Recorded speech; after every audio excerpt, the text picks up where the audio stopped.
Hey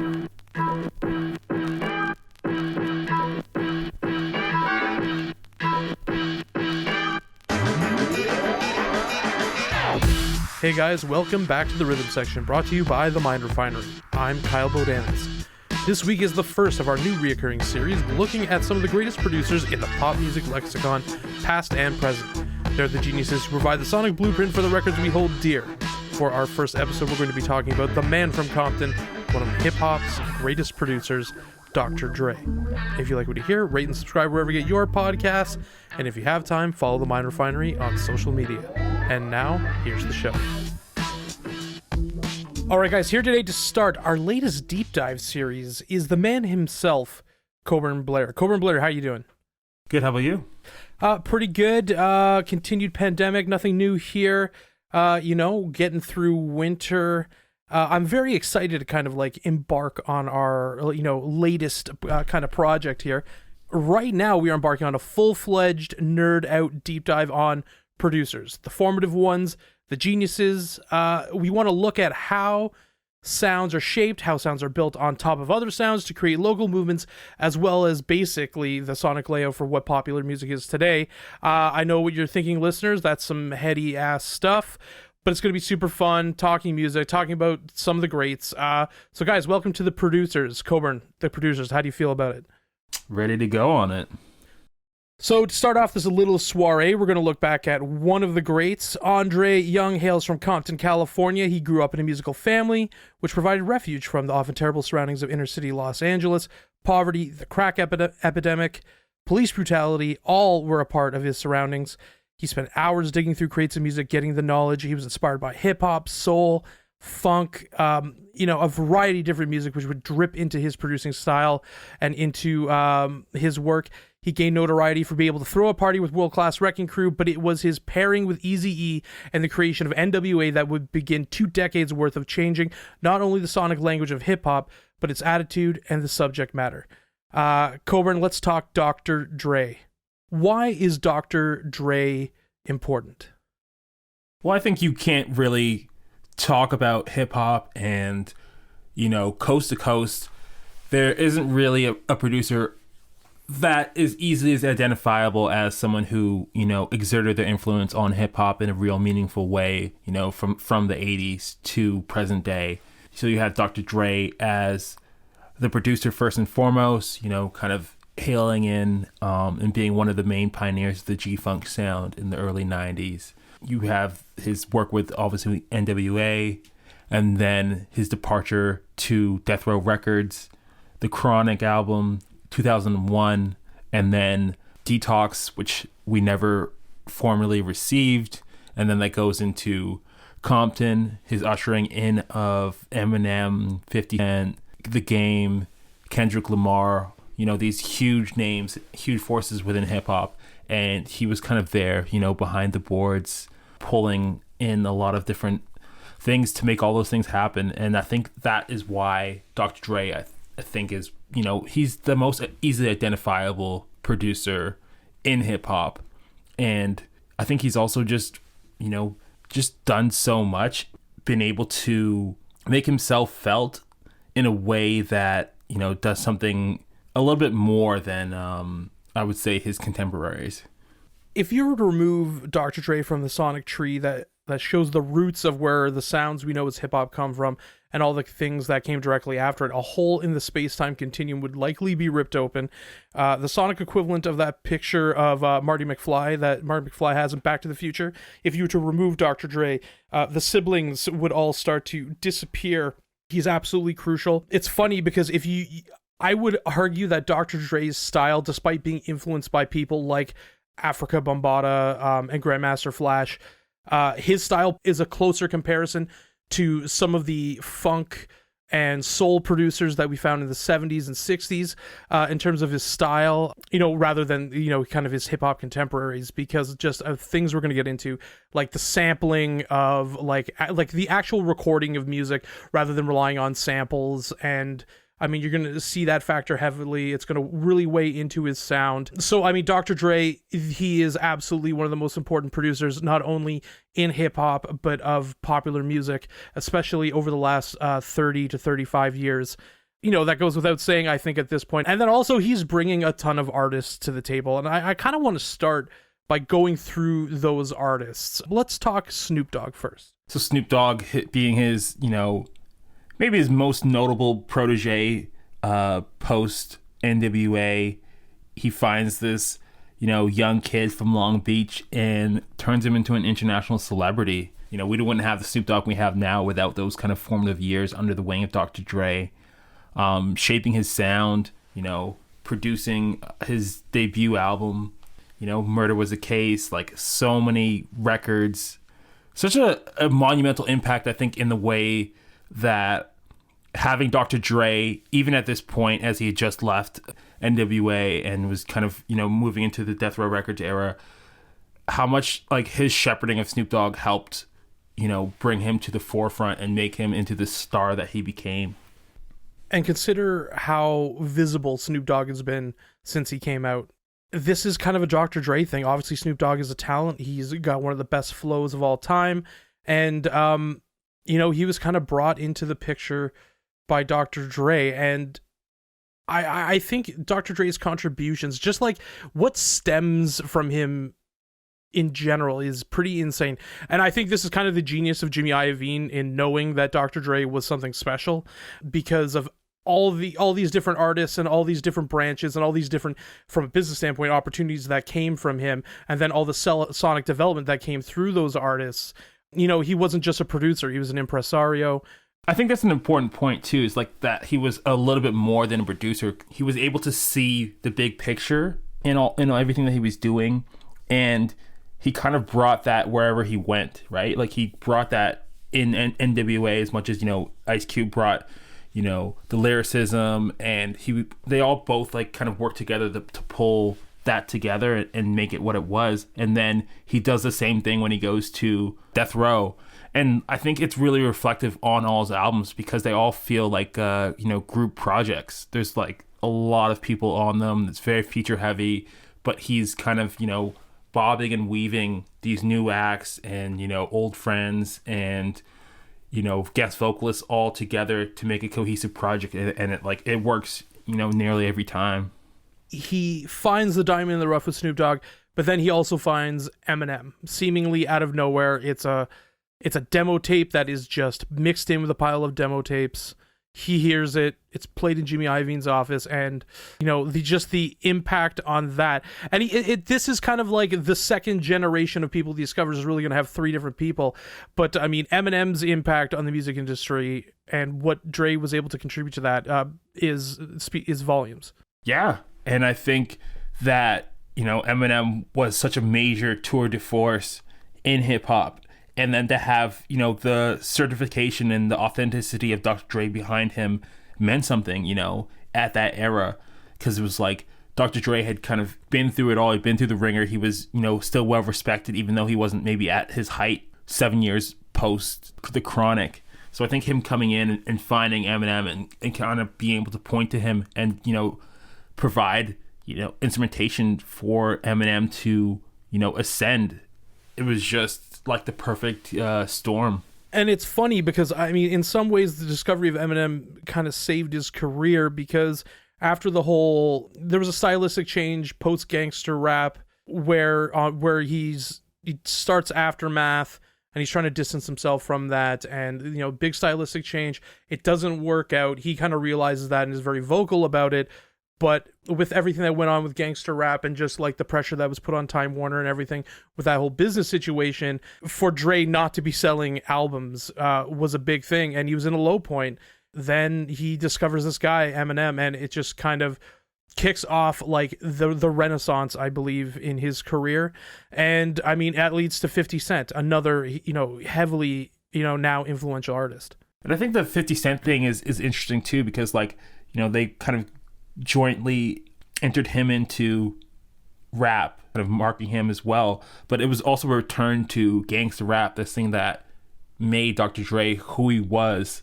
And so it was really cool to have like kind of new generation birth in gangster rap, where 50 Cent was, generally kind of as scary as NWA was at the time. He was like boycotted. He was, considered dangerous or whatever, but he was like a smash success. And I think it really felt like a kind of a second era and a kind of just there was a lot of parallels to 50 and NWA in their respective time periods. Yeah, I think that was something that was kind of not present because obviously in the earlier 90s there had been a backlash against it, and then this kind of new generation. I mean, you see this with the rest of like G Unit, and you have The Game, and I mean The Game when he dropped the documentary was I mean, what's your thoughts on that album? Well, the documentary I think is one of my favorite, and I think one of the best produced debuts albums ever. And, you know, Dr. Dre kind of executive producing the whole thing and being at the helm, and that was a kind of a neo G-Funk album. And, you know, when we go past The Game and then we see, you know, Kendrick's Good Kid, I think that would be like the height of what neo G-Funk could become. And it was another return to form for Dr. Dre and for the sound that he had helped birth. I wasn't the biggest fan of 50 Cent when he dropped, but The Game, the documentary I was listening to nonstop. Absolutely loved it. I mean, obviously same idea. You know, when you see this third generation that comes up with, you know, with Kendrick Lamar and just another, I mean, if you look at the top tier of hip hop, you know, the top 50 artists of all time, the top 30 of artists of all time, I mean, if you look at this list of people he helped bring in, like a lot of them are on it. And we didn't even mention like his work for The Firm, you know. Yes. I think that kind of goes on because it wasn't massively commercially big, but I think it goes under the radar when it's actually absolutely fantastic music, you know, and that gets overlooked, and like Eve gets overlooked as well in terms of in terms of what he's bringing to the table, because it shows that he's able to work stylistically different. I mean, he brings himself into these things, but he's able to allow the artist to shine as well. Absolutely. And I think that is also, you know, speaks to his power and presence of, you know, he can get on a song like No Diggity with Blackstreet in 96, and he can also be behind the scenes, and he's never kind of, you know, forced himself to the forefront in any way. And it's not necessarily like, you know, he does have really good presence when he's like on the other side of the microphone, but he's also really, really good at just kind of knowing where to be always when records are getting made. So as we, you know, really, really get into the nitty gritty of this, we're kind of going to look at Dr. Dre through the lens of 3 albums. The first one we're going to look at is Straight Outta Compton, NWA. I think probably one of the most influential albums in the history of popular music, just in terms of the way it affected culture, the way it affected music from a business standpoint, from a sonic standpoint, from a lyrical standpoint, from a subject standpoint. What is the effect of that album on, you know, the music industry and on America? Well, I think this album, it really highlighted what was going on in America, and this album, NWA, along with Ice-T, changed the landscape and kind of refocused gangster rap, and you were hearing the sounds of the inner city in a way that really hadn't been communicated in the same way before.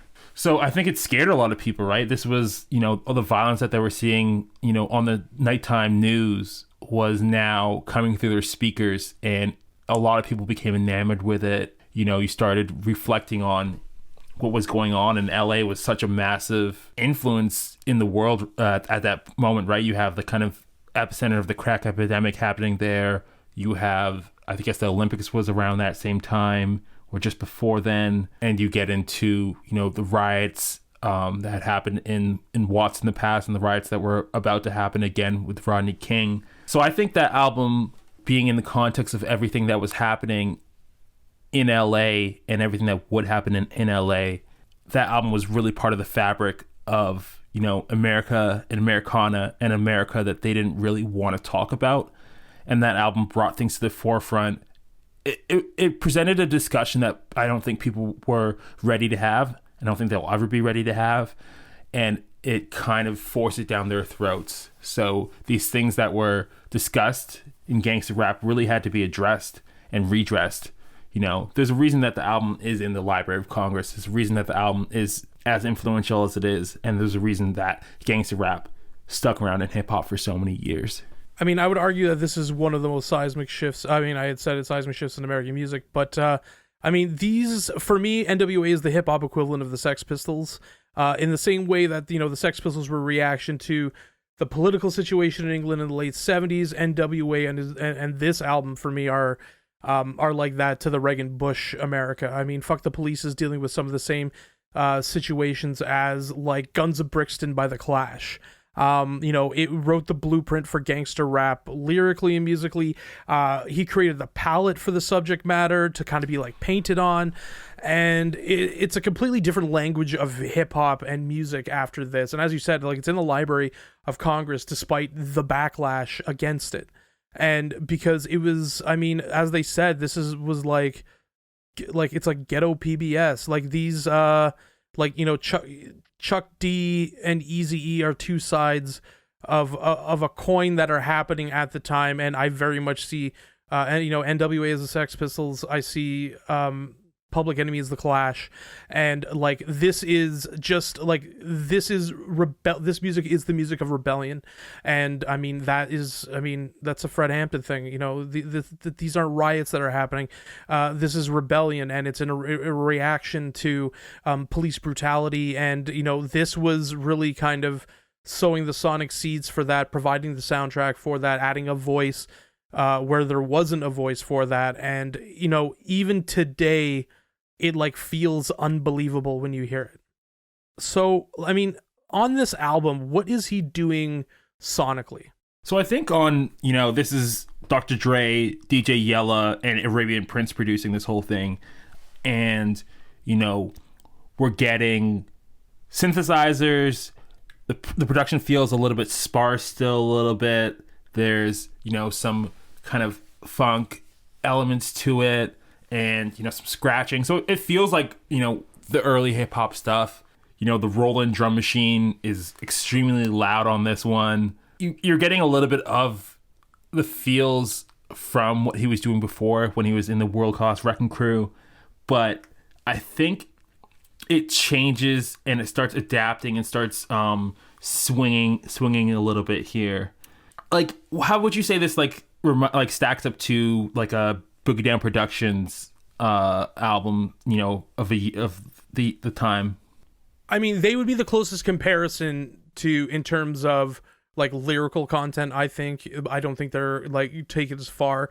I think that this album, it really kind of, I mean, if you look at Russell Simmons coming out of like songs like The Message and like early hip hop songs, he thought it was very like clowny because they were really playing up live sounds and really heavily into funk and almost like disco, but he didn't look at it at like Dr. Dre did. You know what I mean? Boogie Down Productions super sample heavy. I'm not saying they're not ever recording off the floor, but it very much exists in an East Coast quote unquote sound for the time, whereas this, it's like where the G-Funk comes in. It's like recording, I mean, he's gonna start recording more bass lines, and that's gonna be like the rhythm section is gonna not come as much from samples as we continue, but like you're seeing like the G-Funk sonic landscape kind of set down here. I mean, it's bass heavy, the samples are relying on super funky guitars and horns. I'm pretty sure straight out of Compton, it's the Winstons' Amen Brother they sample. Fuck the Police is like a Marva Whitney sample. So like he's really kind of pulling this from this kind of, rich black music from the 70s and the 60s, but he's kind of looking at it differently than some of the formative members of like that of the hip hop, founding fathers, like Bambaataa, Grandmaster Flash, Herc, and he's kind of looking at it from a completely different way and kind of subverting some of the criticism that, say, like a Russell Simmons had, in the early 80s with what the original iteration of hip hop was. So I think for this, it's pretty crazy what he's able to do here if you consider how young he is. Yeah, and I would say like even like the song Express Yourself on there, with like that sample being so omnipresent, and also very like recognizable to the song sampled by Charles Wright in the Watts 133rd Rhythm Street Band song. I think there's certain productions on here that like stands out, and then when you play this record now and you kind of compare it to, you know, Dr. Dre's later productions, or you compare it to DJ Quick, and stuff around the same time period, and what people were trying to do to imitate this sound, it really sounds like it really lays in the canon of G-Funk, and you know where G-Funk was going, and you know how sampling was used in G-Funk compared to, you know, other rap samples. Like they weren't sampling the same way as like the West Coast was at the time. It sounded very unique, and even the sparseness that was, you know, there to fill out some of the raps. And I think there's something about the production too that makes the content of the music hit harder, and it's kind of laid bare. And I think without that, you might not have the, you know, same reaction to gangsta rap at the time. Yeah, because I think what's going to happen is, I mean, if this was a Pokemon, this would be like a Charmander. It's like the first evolution of it. I think the fact that it still is relying on samples, although there is some stuff recorded off the floor, the fact that it's relying on samples in such like a guttural, visceral way, it's still got some of those East Coast influences. I think if he had been as far along as he was on the Chronic, it may not have worked for NWA just because of how raw they are, whereas his music gets progressively more and more slick, relying less on sampled music and more on recorded music and like synth hooks that he's creating in the studio. So I think it's interesting, you know, how that whole thing played out. But, you know, this is the first evolution of Dr. Dre. I want to kind of talk about where do we see its influence? Well, I think you can see this album's like stylistic influence pretty much like everywhere. You know, I think, you know, this album very strongly influences Good Kid, Mad City. This album's very present on, you know, the documentary. This album, you know, kind of travels to the South, and I think there are certain like, you know, Scarface records that you can kind of hear mirrored in this, or, you know, other kind of Texas rap at the time, I think has a little bit of influence from Straight Outta Compton. So I think, you know, this a little bit of the early Southern sound, I think, kind of comes from, you know, I think there's probably thorough lines through both kind of regions, but I think there's a little bit of a sound carryover from, you know, the West Coast sound to the South at this time period. I would definitely agree with that. The South is interesting because I feel like if you listen to a song like Boys in the Hood or whatever, or if you were to add hi-hats to it, like very quick hi-hats to it, it would sound like a trap beat. But I mean, you're going to see it kind of blow out from there. I mean, you're going to see it in the very near future in Notorious B.I.G. You're going to see it in fucking obviously Snoop Dogg. I mean, you're going to see elements of it in Wu-Tang Clan, especially like the very repetitive production style, like on Fuck the Police, with just the horn. RZA's going to take that and he's going to make it his own. He's, of course, going to rely more on samples and the drum machine as he goes on, but he just does it in his own way. This is, as I said, it's one of the most influential albums in popular music, and I think just the reverberations, whether people are inspired by it or harshly reacting against it, you can absolutely kind of see that as you move forward even a few years, because everyone was now wanting to do this. Yeah. And I think, you know, there's an element that happens when you release an album that's this influential, in terms of like all of its elements kind of end up living everywhere else, right? Because of like how controversial and influential it was, I think everyone kind of picks up on different elements that they like from this album, and it goes on to live in a lot of people's heads, and it translates into their work in a way that I think albums that are less popular, but, you know, maybe have different production styles or bring different things in, those albums I don't think go as wide. So I think their influence ranges a little bit differently, because it's like you have to really be in the know to be able to get the influences from it, unless you're just getting the translated influences from the people who are in the know. And obviously its influences stem even beyond the, the sonic and the lyrical situation. I mean, it really dripped into the culture totally. I mean, the FBI wrote a letter to NWA, which is, this puts them directly up against the state, and what that said and what the message that kind of sent to other musicians, black youth, just the youth of America in general is, I mean, I don't think you can overlook it. I want to move on to The Chronic, because like The Chronic, I mean, I probably think it's his best album. I love it. I think it's one of the greatest hip hop albums of all time. I've worn through copies of it. This album, they didn't even want, like, this was not wanted at the beginning. Like, there was a little radioactivity after, well, not a little radioactivity after NWA, and they had to go around trying to shop this. They got rejections for this. I can't even imagine that now. Like, imagine we didn't get this album like out. Well, it's ridiculous too, because I feel like our perception of it is that like there's so many bangers on it, and that it's so radio friendly, like just from a sonic point of view. I mean, obviously they're going to edit the shit out of it, but like I'm still hearing these songs on the radio when unfortunately I have to listen to radio in the car.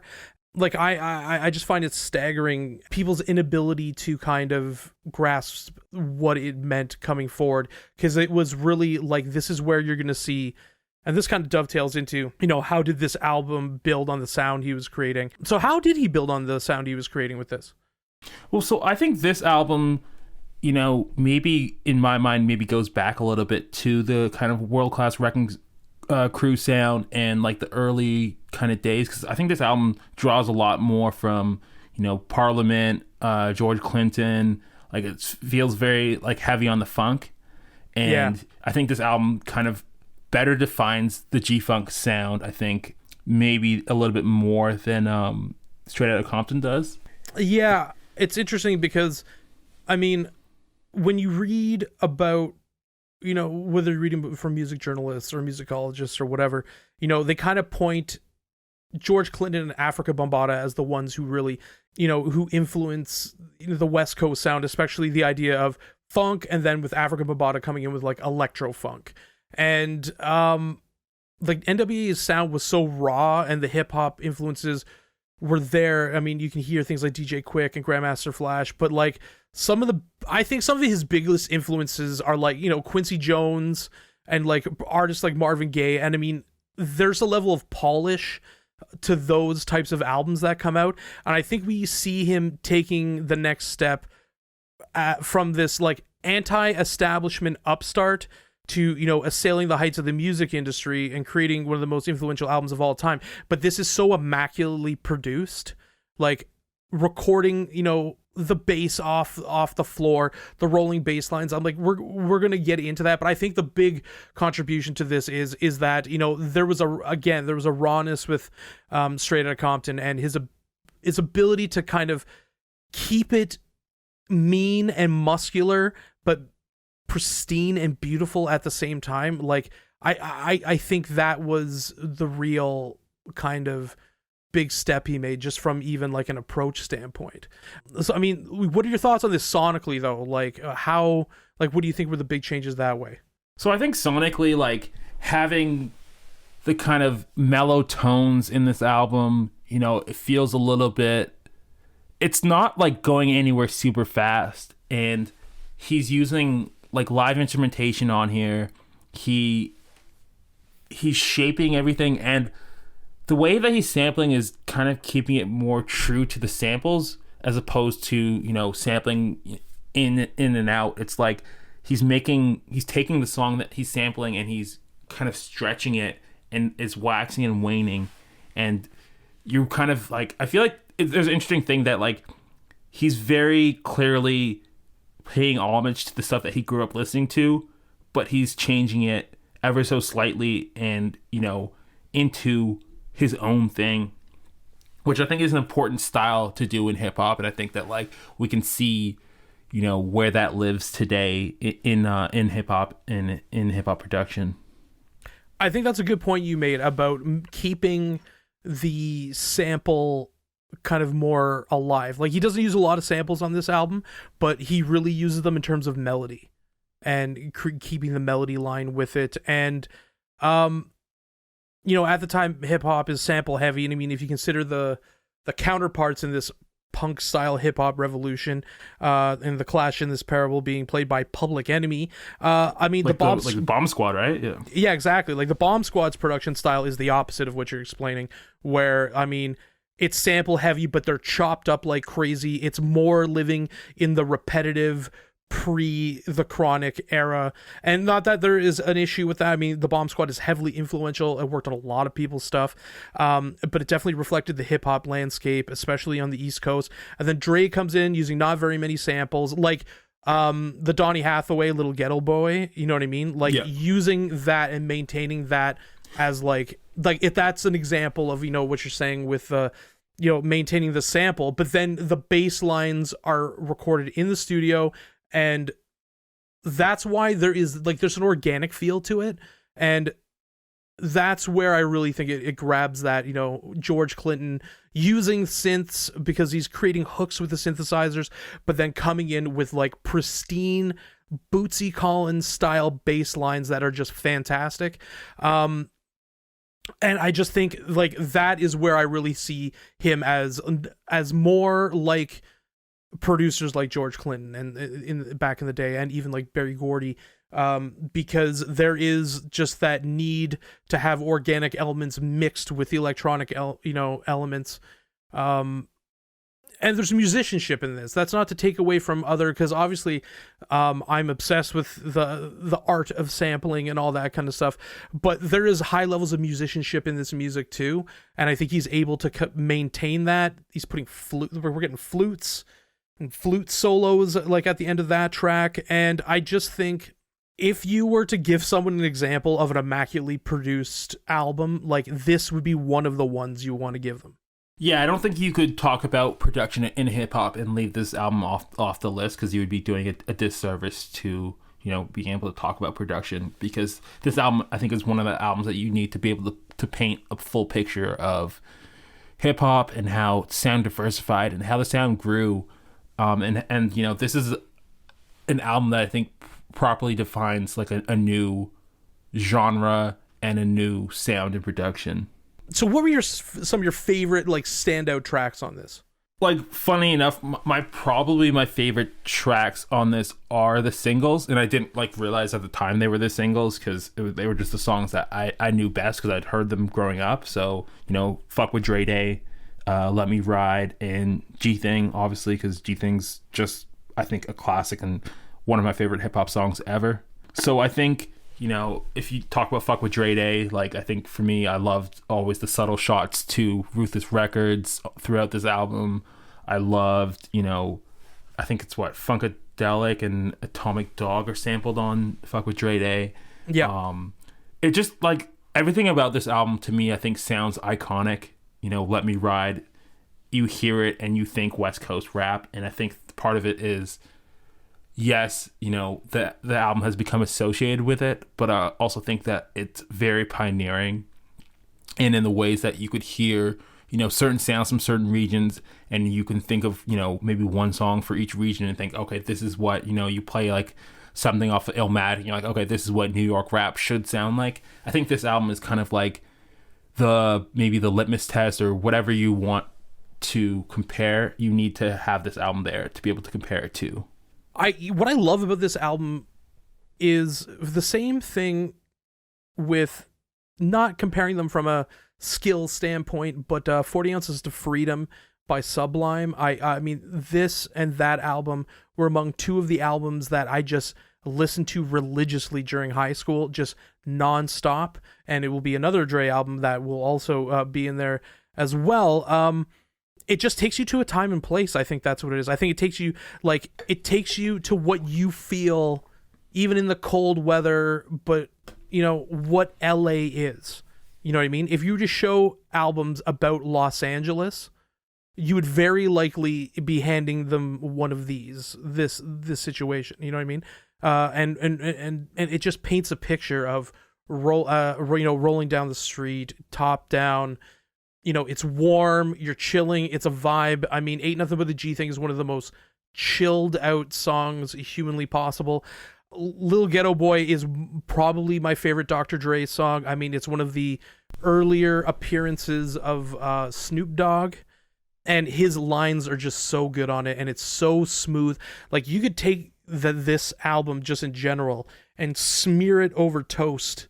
It's so fucking smooth. Like, Let Me Ride, another one that is absolutely fantastic. And I think the Donny Hathaway sample and Atomic Dog sample on this in Fuck With Dre Day have to be two of my favorite uses of samples, because they maintain the coolness of the song, but establishes the song's own groove because of your blending samples and, recorded music. And it's just, like, what was your relationship to this? Like, when did you start listening to this? Did you have a relationship with this growing up? Like, what's your thoughts? This album was kind of like an album that was like, or I would maybe not say the album, I would say probably like I said, like the singles, like Rat-a-Tat-Tat, like Let Me Ride and Fuck With Dre Day, always in rotation on the radio, always at parties and stuff growing up. So I would say I probably got into this album when I finally like had my own copy of it and was able to listen to it like back to front and really interact with it and, kind of hear everything that was going on it.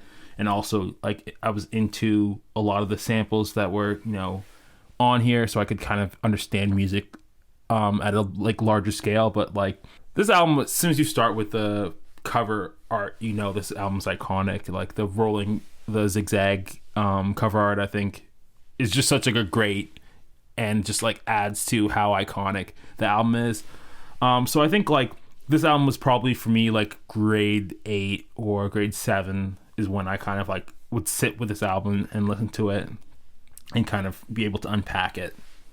So I kind of want to dovetail this into 2001, because The Chronic is, like, my aunt, as I've explained many times in this podcast, is like my older sister, and she's like 8 years older. And like, this was an album that was really part of her high school experience, like from a generational standpoint. This like came out when she was in high school, all this kind of stuff. I picked this up and, brought it into my high school existence. But 2001 was of the time. I fully remember when it dropped. I remember what people's thoughts on it were. I remember how often people were playing it. I remember people driving around playing the songs, Forgot About Dre, The Next Episode, like even Let's Get High, the vulgarity of it and enjoying it. And you know what I mean? Like, what was your relationship with 2001 as opposed to The Chronic? Yeah, so 2001's more my era. This is an album that, everybody kind of had. All my friends' older brothers were listening to this album. This was, I think, for me, my formal introduction into Eminem, because just like in the way that Snoop Dogg was, ever present throughout The Chronic, I think this was the album that like he ushered in Eminem with. He has a really great cast on it. You have Snoop Dogg back, Corrupt, Exhibit, Nate Dogg's back again, the DOC, Scott Storch. He kind of switches up his production a little bit. He's growing, his style's changing. This is, the post kind of jiggy era in rap, Bad Boys kind of, spinning downwards. And so is the West Coast at this point. So this album, I think, is a lot of things to me. This album, the production on it, I think he kind of has managed to outdo himself on this album. It's just like a fantastic, I think this album, the production for me outshines the actual lyrics on here. So I think this album, is probably, probably top 5 produced hip hop albums.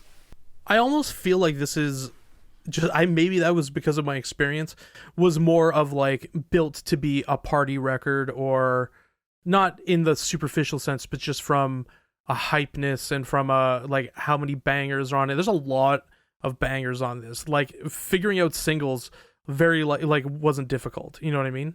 Yeah. Like this was kind of mixed in with like, I listened to, if I'm talking about hip hop albums, I listened to, when I was in high school, obviously the classics, huge Tribe Called Quest fan, that kind of thing. But I mean, it was Quest for Fire, Cardinal Official, Ice Cold, Chocolate, Wu-Tang Forever, and then this one. were the ones I was listening to all the time. And like obviously, which is great when you're a kid listening to much music. I mean, you're immersed in Canadian hip hop like Cardinal Fischel and Choclair. Like those were huge fucking albums when I was a kid, when I was younger. But this one was just, as I said, coming in, like everyone was playing it. It was on at all the parties I was at. We were listening to it. Obviously, when we smoked weed, we listened to it. It's the densest concentration of bangers. Like, is there an album that has this many bangers on it? Like, what? Like, do you have one that you think would be comparable? I mean, I would probably put "Get Rich or Die Trying" up there, just in terms of for as many hits per record. But yeah, this album I think is a standout. Like, you go into it, they do the THX intro, which they get sued for the low intro. It's so funny.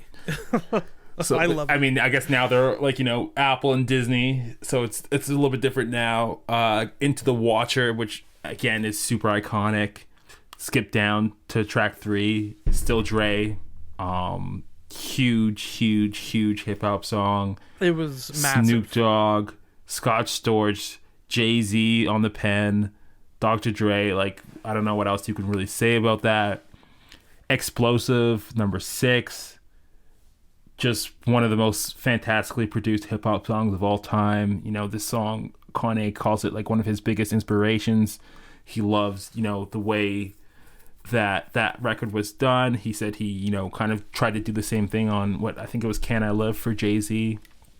What's the Difference? Right after that, Eminem, Exhibit, another massive song. I would probably go down to Forgot About Dre. Again, that song, you could not escape it in 1999, 2000. The Car Bomb skit.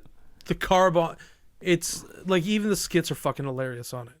Yeah, like I think this album is like quite fantastic and amazing. And I think, for Dr. Dre to kind of return on this album, introduce his new kind of cast of characters. I think he was really good at setting tones for eras, even if, because he wasn't the artist or producer that was, always in the spotlight, but he was always kind of there ushering in eras, and then he was active in the eras, but it wasn't like he was going to give you a Dr. Dre album all the time. He was just going to kind of set the tone and then, work behind the scenes to make things happen. Yeah, it's funny you mentioned Jay-Z, because when I'm like thinking which album has like the densest amount of bangers like that on it, like Get Rich or Die Trying is a good example, but Black Album as well. Yeah. Like it's just fucking one after the other nonstop. You can listen to the whole albums, and that's what I kind of really appreciate about Dr. Dre's work, is that like I'm not, well, at least not Compton, which I mean we'll touch on a little bit, is that like it's a listening experience all the way through. You can listen to it from start to finish, enjoy it. It feels like a complete thing and a complete story, but also you can select things to play at a party, to play in your car, test your damn subwoofers. And how did this album round out Dre's G-Funk ambitions? Because I feel like this is the final evolution of that sound, the Mega Charizard, if you will. Well, I think this album, he kind of stripped things down a little bit more, and instead of the kind of whiny synths that we got on The Chronic, he was giving us strings here, he was giving us keys, he brought in bassists, he had percussionists on here, he did the drums on the MPC for this album. It feels like almost like a jam band side of production that he was doing here. Like, a sound is much more organic, maybe I would say. And I think he was still using a lot of analog equipment in the studio at this point, when the industry was going digital. So I think he just did a really good job at innovating and working really hard to get the sound that he wanted. He was also replaying a lot of samples at this point. Like, he wasn't really, sampling the same way that, he initially was. Like, even the horn blast on the next episode was recorded specifically for this album, and it was from David McCallum's The Edge, and they redid it just for this album. Yeah, I think it's definitely more stripped down. I think it's you hear the George Clinton the George Clinton influence when people are using creating electronic music with analog equipment. I think that's the big, that's where, despite being very electronic, and you clearly hear the Africa Bambaataa influences, it's more converted into, we're doubling down on hooks. This is an example of an album when you get the, whether you want to call them Luddites or people who, don't really know anything about music, who try to pass off this style of hip hop production as skillful as its more rock counterparts. I would throw this album out as it is almost completely recorded by musicians, or the producer who's creating the beats and is using synths. And this is one of the albums that elevates hip-hop production into an absolute art form and really cements the studio as an instrument itself. And that's one thing I really love about hip-hop production, that the studio itself is an instrument. That's why the producer always rules supreme in hip-hop. And this album is just so catchy. It still has some danger, still has some elements. It's an OG album, and I think what he's able to do on this is absolutely fantastic. I think that this is really where his sound, if you're looking at the 3 albums we're talking about and the progression, this is the inevitable shape of it. When you put out 2 of the best recorded hip-hop albums of all time, I mean, it's definitely an assertion of just the importance of this individual in popular music. Yeah, if I could say anything about this album, I would say this album is the most cinematic that he's done, and also the most, like, it feels like an orchestra. He is conducting a lot here, and he feels like a band leader. It feels like some Miles Davis shit. Yeah, so he brings those kind of both elements together, and it just creates a new kind of sonic sphere. And I don't really think the highs of this album have really been reached in the same way since. Like, I can't remember the last album that felt like, like in the way you say it's like a party album. It feels like a party when you listen to it. It feels like a party when you put it on. It takes me back to hearing it, for the first time when I play this album. It's interesting. We use the band leader comparison is like one of his biggest influences, Quincy Jones. This is a very Quincy Jones like recording situation where he's getting these musicians, he's getting these people who do this, he's assembling a team of musicians to come in and record this stuff. People are fucking around with synthesizers, and it really makes sense. And this is again why I would not for a comparison standpoint of who are his not contemporaries, but the people who are closest related to what he does, is why I would say it is people like George Clinton and Quincy Jones, because it's recorded in the same manner. He's not really doing anything new. He's just taking something that is done in a different genre and taking those production ideas, because he's such a student in music and he spent so much time like immersed in that process that he moved it over to this new thing, hip hop, and it just blew it apart. And the music has been irrecoverably changed ever since. And I think that, like, as well for this album, like, it still sounds really ahead of its time. Oh yeah, like, it doesn't really sound dated. And I think there's like other albums too that, like, are great albums, and they were great albums for their time period. But this album, I think, still on the production front, like, its highs haven't really been captured again. And I would say also, like, too, you got to put, like, Kanye looking at Dr. Dre as an influence in terms of production style and in terms of the way that he, orchestrates his albums. I think that there's a lot of parallels there. He's one of the greatest producers of all time. And, I mean, this was fun. This is what I like about this. We get to, like, deep dive into this and just talk about just how this dope music kind of came together. Yeah, and I think, like, Dr. Dre is someone who's just excellent to talk about too, because his legacy is just so solid, and he's put out such great music, and he's put in so much work over the years. Like, we're talking from 1988 to 2021. Like, there's not too many people with legacies that go back that far. On that note, guys, thank you for listening. Coburn, thank you for doing this as always. We'll be coming at you with another one soon. Looking forward to it. All right, take it easy, guys.